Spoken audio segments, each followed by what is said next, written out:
Kamusta air signs? Welcome to Like a Tarot. Ngayon, alamin natin kung ano ang kapalaran mo gamit ang tasa reading. Ipapaliwanag ko na lang sa inyo guys kasi hindi masyadong makita sa camera. Ang reading natin ay aalamin natin ang akala mo na mahirap o ang nagpapagulo sa isip mo.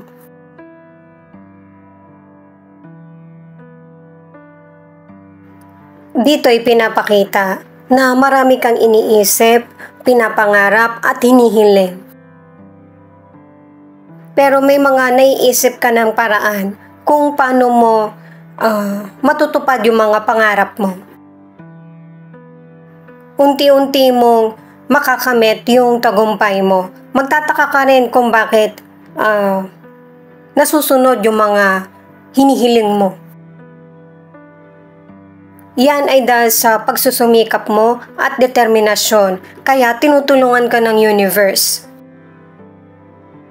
May mga tao din na tutulong sa iyo o magbibigay ng idea na para makamit yung mga pinapangarap mo isa-isa. Yung minamanifest mo at yung pagtupad sa mga pangarap mo, ituloy-tuloy mo kasi meron niyang magandang resulta sa future. At saka malaki yung posibilidad mo na maging leader ka sa isang grupo, sa trabaho mo, o ikaw yung magiging may-ari or manager. Magandang posisyon sa trabaho. At saka hindi lang naman isang milagro ang mangyayari sa'yo, dalawa. Kasi hindi ka tumitigil sa tiwala mo sa sarili mo at saka mga pangarap. At saka hindi mo rin kailangan mag-alala kasi blessed ka ng may kapal. Ng spirit guide mo, ng universe at ng angel. Ano man yung mangyaring problema sa iyo. May mga solusyon na darating. Kahit na guided ka ng spirit guide mo or ng universe, hindi mo kailangan maging kampante. Ipagpatuloy mo yung pagiging mabuti kasi doon ang gagaling kung bakit binibigyan ka ng reward. Magiging busy ka pwede ngayon or sa mga susunod na taon. Di ba sabi nga nila, kayod kalabaw, ikaw kabayo na talaga. Yung parang ang bilis mo ang bilis naman nangyayari sa buhay mo. At saka pinapakita rin na kahit busy ka, happy ka naman kasi mukhang gusto mo rin naman yung trabaho mo na marami kang nakakausap. Kahit busy, napapawi yung stress mo. At saka pinapakita sa tasa na yung achievement mo sa buhay hanggat kaya mo. Ikaw na rin yung magtuturo sa mga baguhan. Pwedeng sa online mo ito gawin or sa trabaho mismo or may lugar na pagdadausan. At saka gusto mo yung ikaw yung tumutulong kesa sa ikaw yung tinutulungan. At saka kahit yung financial mo, maganda rin yung magiging dating. Ang warning na ipinapakita ay bigyan mo ng pagpapahalaga yung kalusugan mo. Kaya habang healthy pa, isipin mo na yung mga paraan na para tumagal yung buhay. At saka marami ka pang reward na makakamit, lalo na habang nagkakaedad ka sa trabaho. At darating yung panahon na magpapalit ka ng career, pero kung kailan gusto mo na magpahinga, tsaka ka naman nagiging busy. Kaya ito yung ipinapakita. Napansin ko lang sa tasa mo na nag-worry ka kasi nga yung edad mo hindi na mapigilan na kung ano mangyayari sa'yo sa future, paano kung magkasakit ka, yung mga ganun ba. Kaya marami kang pangarap na ito yung mga gusto mong gawin. Mas isipin mo yung ngayon para maging maganda yung future mo. Kaya mas maigi na i-enjoy natin yung buhay, anuman ang edad. Mas isipin yung marami pang magandang mangyayari sa buhay mo. Alamin naman natin yung ibang detalye gamit itong mystical cards. 3 cards yung kailangan natin. Kanina career yung pinag-aalala, ngayon naman love. Ibig sabihin nitong unang card, gusto nang mag-commit or iniisip nyo na pareho ng person mo yung commitment. Kaya pala gusto nang mag-commit ng person mo kasi ito yung pakiramdam niya na ikaw yung true love niya. Dahil sa ayaw ng pakawalan itong magandang pagkakataon kasi minsan lang makahanap ng totoong pagmamahal.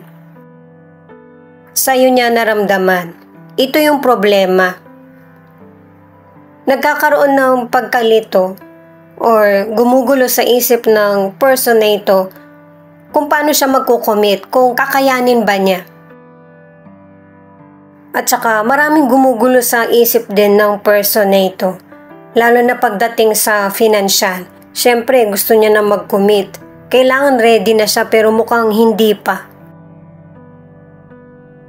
Lalo na kung ikaw yung lalaki, mapipressure ka talaga sa kakaisip. Pero isipin mo na dalawa kayo sa relasyon. Kaya kailangan ng give and take. Hindi naman kailangan ng bonggang pamumuhay. Kung magkasundo naman kayong dalawa. At saka, base sa mga cards, sa mga anak, ang importante sa magulang mo, yung committed ka sa mga plano mo sa buhay. Na happy ka sa mga decisions mo. Mukhang mabait ka rin na anak kasi maraming natulong sa iyo yung parents mo. Gusto mong maibalik. Ito naman yung angel number mo. 444. Have confidence in yourself and the divine's guidance. Guided ka talaga ng spirit guide mo. Matuwa ka at saka magpasalamat. Yung ipagpatuloy na maging mabuti sa sarili, sa kapwa. Para sa mga bagong viewers, ang reading na ito ay timeless reading, general reading at guide po lamang kaya hindi po magre-resonate sa lahat. Kunin mo lang yung akma sa sitwasyon mo at kung kailan mo ito napanood, yun ang start ng 1 week reading para sa iyo. Ikaw na bahala magpalit kung si person mo ito o ikaw. Kaya ko nababanggit yung patungkol sa person mo kasi connected ka sa kanya. Kaya may posibilidad na ipakita rin kung ano yung energy niya. Kung karelasyon mo man siya, kaibigan, kakilala. Itong tarot cards naman ang gamitin natin para sa career, negosyo, financial, love life, at kalusugan. 3 of Cups, the Wheel of Fortune, Judgment. Itong sa mga cards mo pinapakita na good karma ang nangyayari sa buhay mo. Maraming happiness, may mga celebration na magaganap, at saka kahit dito sa cards na ito pinapaliwanag or ipinapakita na nangangarap ka pa rin. Ang ilan kasi sa inyo nasa ibang lugar ka at gusto mong umuwi ng Pilipinas o kaya magbakasyon. Kasi ang ilan sa inyo, nasa abroad ka man or nasa Pilipinas ka, nakakaramdam ka na ng kalungkutan. Meron kang mga naaalala. Maganda na yung komunikasyon ngayon kaya kahit na hindi ka makapag-travel or hindi ka makauwi sa inyo, makakausap mo naman yung family mo. At saka positive yung mga cards mo para sa improvement at healing. Sa career, ang ilan sa inyo, kung ano yung pinag-aralan mo, yun yung trabaho na makukuha mo. Ang iba naman, hindi ka pa talaga tapos sa pag-aaral. Pero, nagkaroon na ng magandang oportunidad para sa negosyo o kaya sa trabaho. Kaya dito ka mas, kumbaga dito natuon yung pansin mo. Sa career o negosyo, merong dagdag kita o kaya compensation. May person na aalokin ka na magtrabaho pansamantala or mag-overtime. At saka nakikita sa trabaho mo yung maganda mong pakikitungo at saka kasipagan sa trabaho. Sa mga nasa relationship naman, ito yung time na magkakaroon ka ng bonding sa family or ipapakilala mo na sa family mo yung person mo. At saka, nakadalawang cards ka na ang ilan sa inyo na nasa relationship, bibigyan mo na ng atensyon yung problema nyo ng person mo. Kasi kahit na ano pa yung pagtanggi mo o hindi pagharap sa problem, mas lalong dumarami. Ito yung nagpapagulo sa isip mo, yung mga hindi nare-resolbahan. Ito yung message ng kapwa mo or ng person mo. Iniisip din ng person mo kung concerned ka pa ba sa kanya. At kung tingin mo yung relasyon nyo nagkakaroon na ng problem, ito na rin yung tingin ng person mo na kailangan nyo ng humingi ng advice. Obvious sa person mo na gusto niyang maresolbahan yung problems sa relationship nyo. Gagawin niya yung lahat. Ito yung tingin ng person mo na meron ng dapat pumagitna sa inyo para masolusyonan na yung mga problems. Nakadalawang cards na siya. At kung ang person mo hindi na kayo magkasama nito o kaya malamig siya sa iyo, soon magsasabi siya ng solution sa problems nyo. Kung gumugulo sa isip mo yung problems nyo, ganun din sa person mo. At saka, ang ilan sa inyo sa relasyon, minsan okay kayo, minsan naman hindi. Mabagal yung progress. Ang ilang single naman, posibleng ikaw ito o yung person mo dati na bigla na lang nawala. Magkikita kayo ng person na ito sa hindi inaasahang panahon. Kasabay nito, makikilala mo yung potential person na nakatadhana sa'yo, nakadalawang cards ka na, nasa iisang lugar kayo.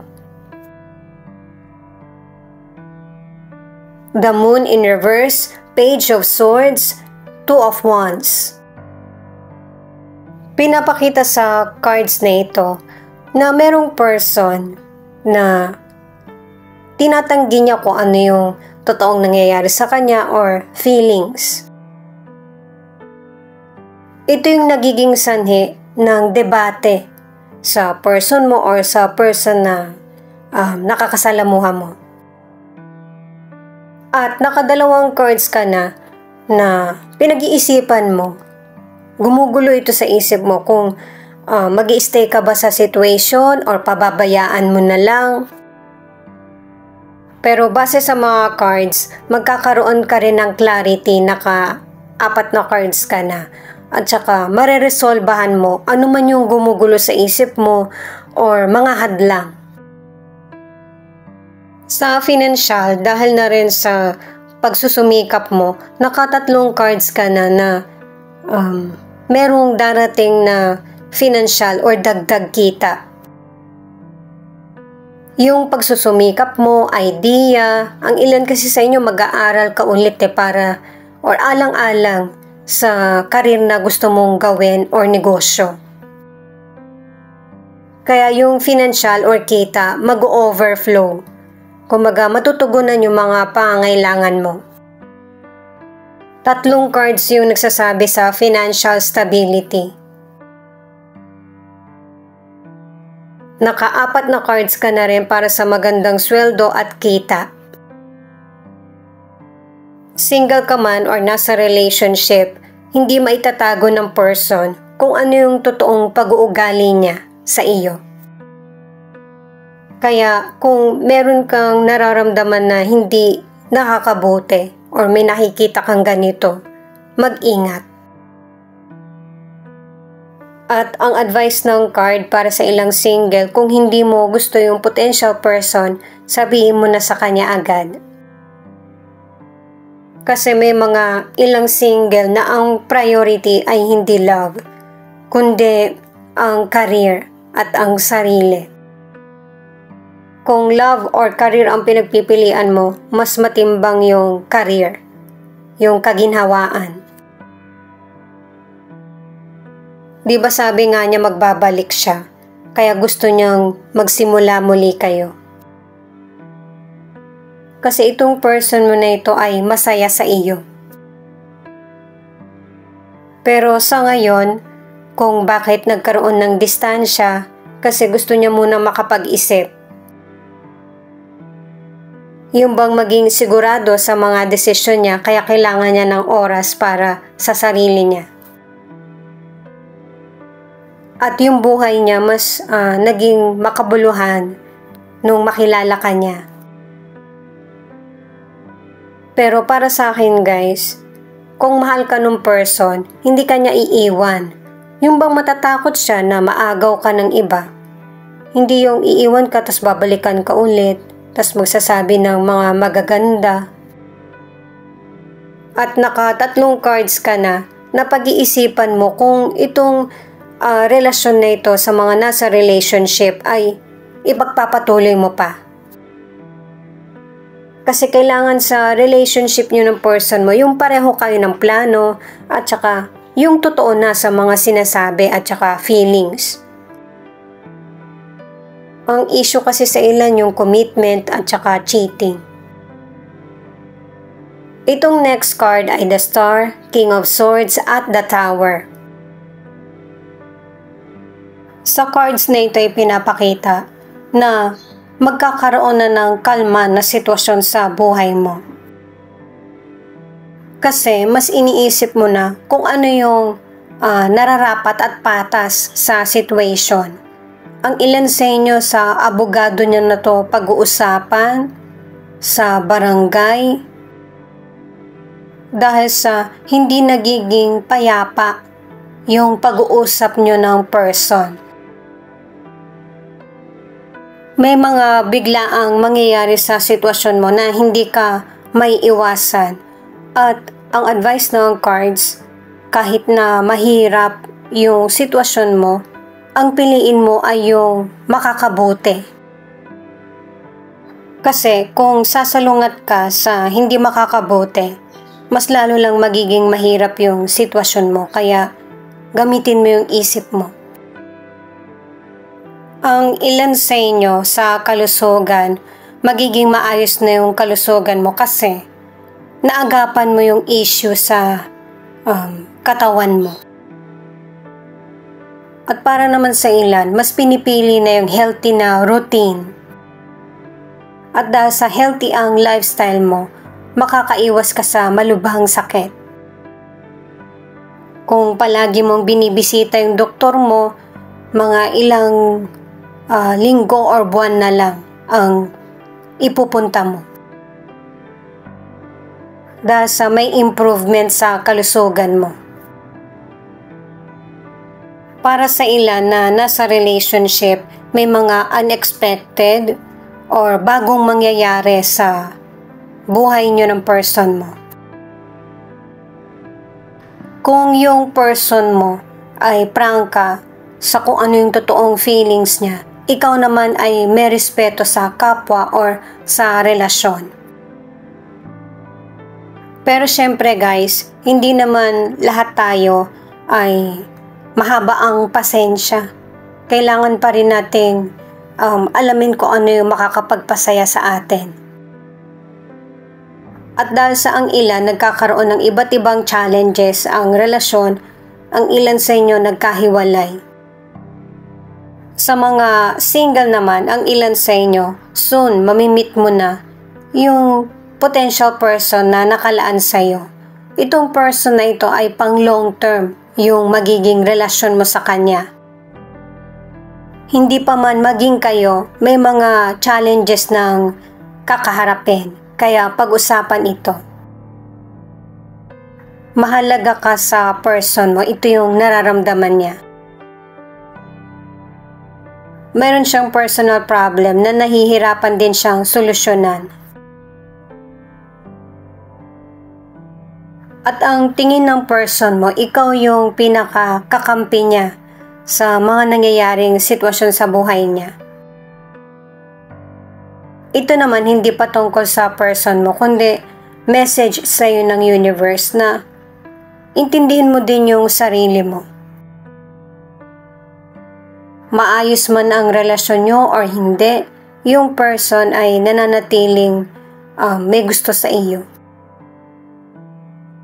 Yung person mo meron siyang personal problem na siya lang yung makakasagot or dapat niyang harapin para hindi makagulo sa buhay niya.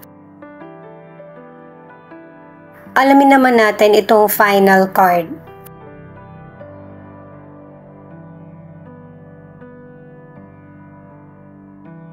Katulad ng sinabi kanina, itong Six of Swords ang nagsasabi na kung ano yung mga goal mo sa buhay, intindihin mo din.